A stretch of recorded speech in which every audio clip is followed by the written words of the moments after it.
এখানে পেঁয়াজ আর তেলটাই হয়েছে। এখন এখানে আদা রসুন পেস্ট, হলুদ মরিচ ধনিয়া গুঁড়া আর লবণ একসাথে মিক্স করে তেলে দিয়ে দিলাম।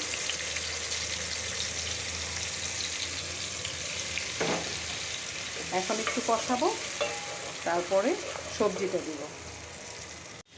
এখানে রসুন ছাঁচা দিয়ে দিব, কারণ কচু দিব তো, তাই রসুনটা দেওয়া দরকার। রসুন দিলে গলায় ধরবে না।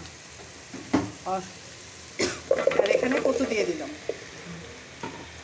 কচু দিয়ে ইলিশ মাছ দিয়ে রান্না করব। এই খাবারটা খুব ভালো লাগে আমার কাছে, কচু দিয়ে ইলিশ মাছ দিয়ে রান্না। একটু কষাবো, তারপর পানি দিব। কচুটা কষানো হয়ে গেছে, এখন ঝুলের পানিটা দিয়ে দিলাম। একটু পাতলা ঝুল করব, তাই একটু পানিটা বেশি দিব।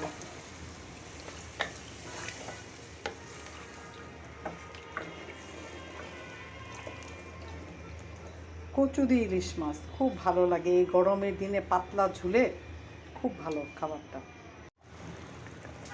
মাছের তরকারিটা হয়ে গেছে, মাছগুলো দিয়ে দিলাম। এখন একটু একটু চুলায় রাখবো কতক্ষণ, অল্প জালে, তারপরে নামায়ে ফেলবো। রান্নাটা হয়ে গেছে, এখন কাঁচামরিচটা দিয়ে দিব। কাঁচামরিচটা নামানোর আগে দিয়ে তরকারিটা কিছুক্ষণ ঢাইকা রাখলে তরকারির ফ্লেভারটা অনেক সুন্দর আসে, খুব ভালো লাগে, একটা আলাদা ফ্লেভার আসে। হয়ে গেছে আমার তরকারি, নামায়ে ফেলবো এখন।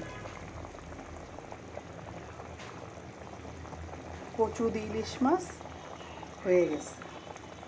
ভালো লাগলে লাইক দিবেন, শেয়ার করুন, কমেন্টস করবেন।